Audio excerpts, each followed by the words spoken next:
हरिओम तत्सत। आज भी मैं आपको आनंदमय के ऊपर एक छोटी सी कथा सुना रहा हूँ। इसका नाम रखा है मैंने आनंदमय श्री राम।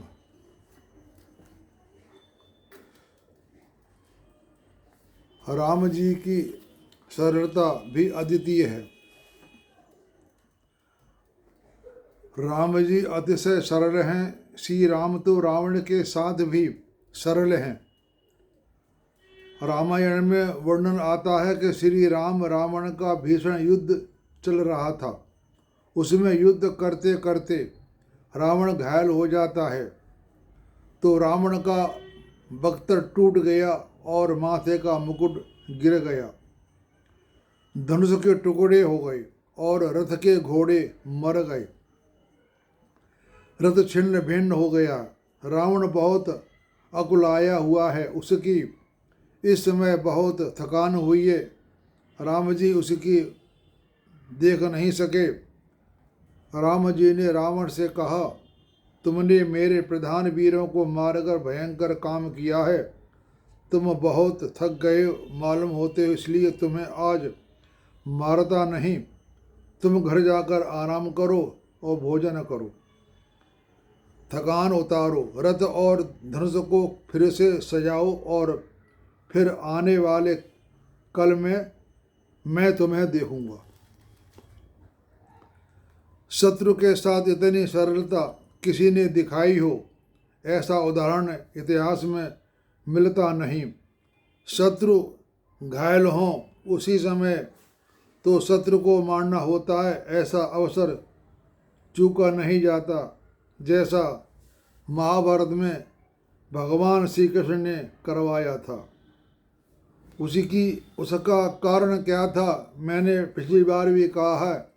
जब कोई भी कार्य करता है उसका कुछ कारण होता है, क्योंकि श्री कृष्ण भगवान में जितने भी राक्षस या राक्षस स्वभाव के जो हुए हैं, वे उन लोगों की भगवान में भक्ति तन की भी नहीं थी। वे भगवान को नहीं मानते थे। और राम के राज्य में त्रेता युग में जितने भी राक्षस वृत्ति के जो भी पुरुष या राक्षस थे, वे सब भगवान की पूजा करते थे, यानी शिव जी की तो पूजा करते ही थे। राम के राज्य में हर कोई भगवान की पूजा किसी न किसी की करता था। और भगवान श्री कृष्ण के द्वापर के ज़माने में कोई भी राक्षस भगवान किसी भी भगवान या देवता की पूजा नहीं करता था। यह अंतर है। राजनीति ऐसा ही कहती है, परंतु रावण जिस समय घायल है उस समय राम जी उसे मारते नहीं। श्री राम जी तो उसके सन्मुख युद्ध बंद करने को कहते हैं, आराम करने को कहते हैं। रावण को आश्चर्य हुआ। उसको ऐसा लगा कि लोग राम जी को जितनी प्रशंसा करते हैं वह बहुत कम है। रावण की माथा तो झुका नहीं, परंतु उसका हृदय नमित हो गया, उसका हृदय पिघल गया। रावण दुष्ट है, अपराधी है, शत्रु है, उस पर भी राम जी उसके प्रति सरल हैं। श्री कृष्ण दुर्योधन के साथ सरल नहीं है। द्वारकानाथ कौरवों का विनाश करने के लिए कपट भी करते हैं, ऐसा महाभारत में लिखा है। राम जी को यह कपट करना आता ही नहीं। वे तो बहुत सरल हैं। क्योंकि कृष्ण भगवान के ज़माने में या किसी भी समय जब ज़्यादा अधर्म हो जाता है तो उसको उसी प्रकार से उसके साथ व्यवहार किया जाता है। जिसका हृदय बहुत सरल होता है उसके हृदय में परमात्मा का प्रवेश होता है। कपट करने से हृदय टेढ़ा होता है। थोड़ी अंदर नजर डालकर देखो, तुम्हारा हृदय सरल है या बांका है। आज पर्यंत जगत में कितनों को तुमने धोखा दिया, कितने जीवों के साथ कपट किया। मनुष्य जैसा कोई कुटिल नहीं और भगवान जैसा कोई भोला नहीं। श्री राम अति सरल हैं। यह जीव बहुत कपट करता है, पुत्र और भतीजा दोनों पास आवें तो कितने ही ऐसे होशियार होते हैं कि भतीजे को छोटा पीड़ा देते हैं और पुत्र को बड़ा पीड़ा देते हैं। कितने ही गीता जी का पाठ रोज करते हैं, परंतु पुत्र और भतीजे इन दोनों में भी समता रखती नहीं।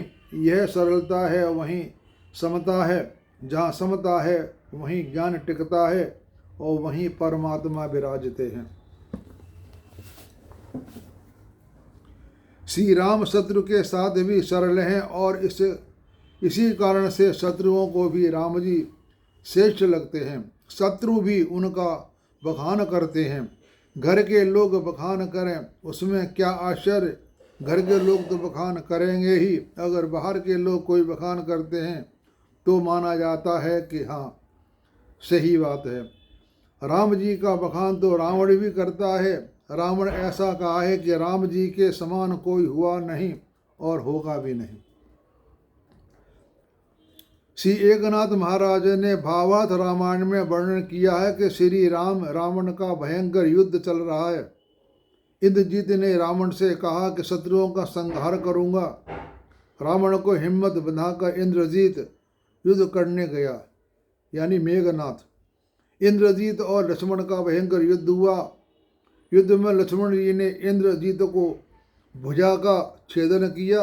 वह भुजा इंद्रजीत के आंगन में जा पड़ी। इंद्रजीत का छिन्न मस्तक उठाकर बानर राम जी के पास ले गए। इंद्रजीत की पत्नी सुलोचना महान पतिव्रता स्त्री थी। आंगन में आए पतिदेव के कटे हुए हाथ को देखकर वह रोने लगी। ये युद्ध करने रणभूमि में गए हुए हैं। मैंने यदि पतिव्रत धर्म का बार बार पालन किया हो तो यह हाथ लिखकर मुझे बतावे कि क्या हुआ। तब हाथ ने लिखा, लक्ष्मण जी के साथ युद्ध करते हुए मेरा मरण हुआ है। मैं तुम्हारी प्रतीक्षा कर रहा हूँ। सुलोचना ने सती धर्म के अनुसार आंगन में प्रवेश करने का निश्चय किया। एक बार इंद्रजीत ने अपनी पत्नी सुलोचना से कहा था कि मेरा मानने वाला सिर्फ तुम्हारे पिता हैं और मुझे कोई नहीं मार सकता। तो जब यह ऐसा लक्ष्मण जी ने उनको मार दिया तो सती सुलोचना पूछती है कि तुम्हारा वध तो मेरे पिता के हाथ होना था, फिर ऐसा क्यों? तो वह भुजा अपने हाथ से लिखकर कहती है कि तुम शेषनाग की कन्या हो और लक्ष्मण जी शेष अवतार हैं। तुम्हारे पिता लक्ष्मण जी हैं, उन्होंने मुझको मारा है, वही तुम्हारे पिता हैं। तो सुलोचना रावण का बंधन करने गई और कहा कि मुझे अग्नि में प्रवेश करना है, आप आज्ञा दो। उस समय रावण पुत्र वियोग में रो रहा था। इंद्रजीत जैसे अप्रतिम वीर युवा पुत्र की मृत्यु हो चुकी है और अभी पुत्र वधु अग्नि में प्रवेश करना की आज्ञा मांगती है। तो रावण का हृदय अतिशय भर आया और उसने सुलोचना से कहा कि पुत्री, मैं तुझसे और कोई बात तो कहता नहीं। अग्नि में प्रवेश करने की तुम्हारा मरण मंगलमय होगा, परंतु तुम एक बार राम जी के दर्शन करो, राम जी का बंधन करो, तुम्हारा जीवन और मरण दोनों सुधरेंगे। तो सुलोचना को अत्यंत सुंदरी थी। अत्यंत सुंदर पुत्र वधु को कट्टर शत्रु के पास जाने के लिए रावण ने कहा। उसने सुलोचना को बहुत आश्चर्य हुआ। उसने रावण से कहा, तुम मुझे शत्रु के घर भेजते हो, वहाँ मेरे साथ अन्याय हुआ। तो रावण ने कहा, मैं राम जी के साथ बैर किया है, परंतु राम जी मुझे शत्रु मानते नहीं हैं। रावण का राम जी के प्रति कितना विश्वास है, रावण का राम जी के प्रति कितना विश्वास है कि वो मुझे शत्रु नहीं मानते। जवान योद्धा वीर पुत्र युद्ध में मृतक हुआ है और उस समय रावण राम जी को प्रशंसा कर रहा है, पुत्र वियोग में राम जी को आहुति कर रहा है। उसने कहा, मुझे विश्वास है कि राम जी के दरबार में अन्याय होता नहीं। राम जी तुम्हें माता के समान मानकर तुझको सम्मान देंगे और तुम्हारी प्रशंसा करेंगे। जहाँ एक पत्नी व्रतधारी राम जी हैं, जहाँ जितेंद्रिय लक्ष्मण जी हैं, जहाँ बाल ब्रह्मचारी हनुमान जी विराजमान हैं, उस राम दरबार में अन्याय नहीं। मेरा ऐसा विश्वास है कि राम जी के दर्शन से ही जीवन सफल होता है। अग्नि में प्रवेश करने के पहले राम जी के दर्शन कर लो। अति सुंदर पुत्र वधू को श्री राम के पास जाने की आज्ञा रावण देता है तो सुलोचना रामचंद्र जी के पास जाती है। प्रभु ने सुलोचना की प्रशंसा की और कहा कि यह दो वीर योद्धाओं के बीच का युद्ध नहीं, ये तो दो पतिव्रता स्त्रियों के बीच का युद्ध था। लक्ष्मण की धर्मपत्नी उर्मिला महान पतिव्रता है और वह सुलोचना भी महान पतिव्रता है। यह लक्ष्मण और इंद्रजीत के मध्य का युद्ध नहीं था, उर्मिला और सुलोचना के मध्य का युद्ध था, दो पतिव्रतियों का युद्ध। सुलोचना ने पूछा कि महाराज, सुलोचना महान पतिव्रता है ऐसा आप जोर देकर वर्णन कर रहे हो, तो फिर इसके पति का मरण क्यों हुआ? राम जी ने कहा कि सुलोचना के पति को कोई मार नहीं सकता था, परंतु उर्मिला की जीत हुई। उसका एक ही कारण है कि सुलोचना के पति ने पर स्त्री में कुभाव रखने वाले रावण की मदद की और उर्मिला के पति पर स्त्री में मातृभाव रखने का पक्ष में थे। यानी कहने का तात्पर्य यह है कि सुलोचना के ससुर रावण ने पर स्त्री की तरफ निगाह की और लक्ष्मण उर्मिला की पति लक्ष्मण के भाई राम ने कभी ऐसा गलत काम नहीं किया। वो सभी को माता रूप में या देवी रूप में मानते थे, इसलिए जीत हुई उर्मिला की। जो कोई मनुष्य बुरे का संग देता है उसका कभी भला नहीं होता, वह काम सफल नहीं हो पाता। सुलोचना को राम दर्शन करने में आनंद हुआ। प्रभु ने उसके पति का मस्तक उसको दिया। पति देव के मस्तक को देखकर सुलोचना रोने लगी।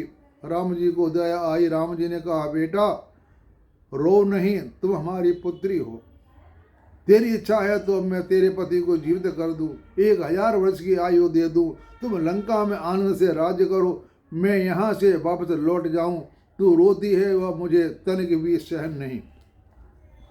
सुलोचना ने को आश्चर्य हुआ। लोग राम जी के विषय में जो वर्णन करते हैं वह बहुत ही सामान्य करते हैं।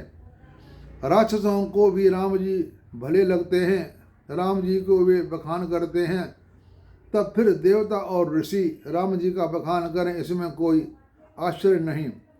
राम जी अतिशय सरल हैं।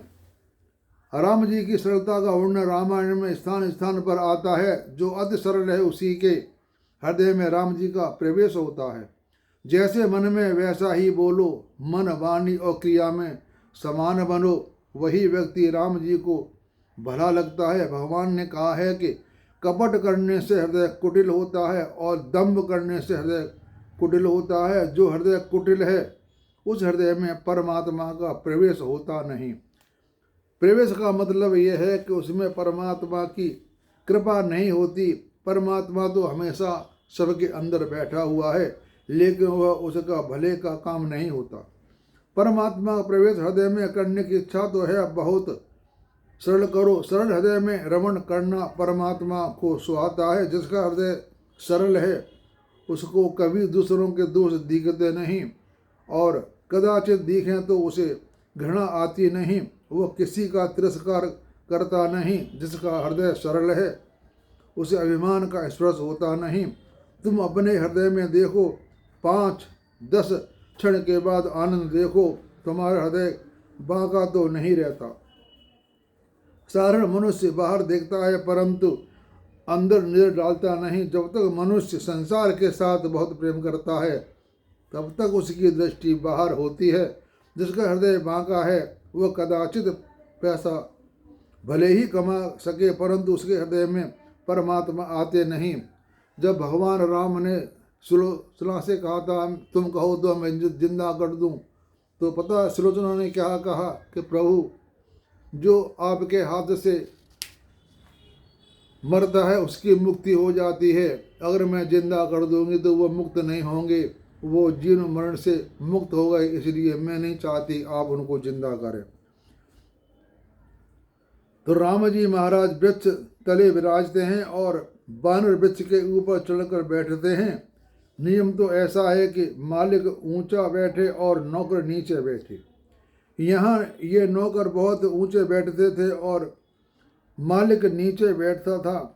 वे बानर डाली पर भी शांति से बैठे तो कोई बाधा नहीं, परंतु वे तो वहाँ कूदा फांद करते थे, क्योंकि बंदरों का स्वभाव होता है कूद फांदी करने का। कभी इस डाली पर, कभी उस डाली पर, कभी चैन से नहीं बैठते। परंतु राम जी को तनिक भी बुरा नहीं लगता कि मैं बैठा हूँ और ये लोग मेरा सम्मान जानते नहीं।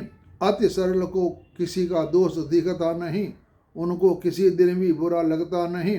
प्रभु तो सभा में बानरों की प्रशंसा की है। तो रामचंद्र जी ने गुरु वशिष्ठ जी को कहा कि गुरु जी, इन बानरों ने मेरी बहुत सहायता की है, उसी से मैं रावण को मार सका। रामचंद्र तो परमात्मा हैं, रामचंद्र जी की बानर क्या मदद कर सकते हैं। परंतु श्री राम बानरों का बखान करते हैं, सारा यश उनको देते हैं। राम जी बानरों के साथ भी बहुत प्रेम करते हैं। अब मैं अपनी वाणी को विराम देता हूँ। हरि ओम तत्सत।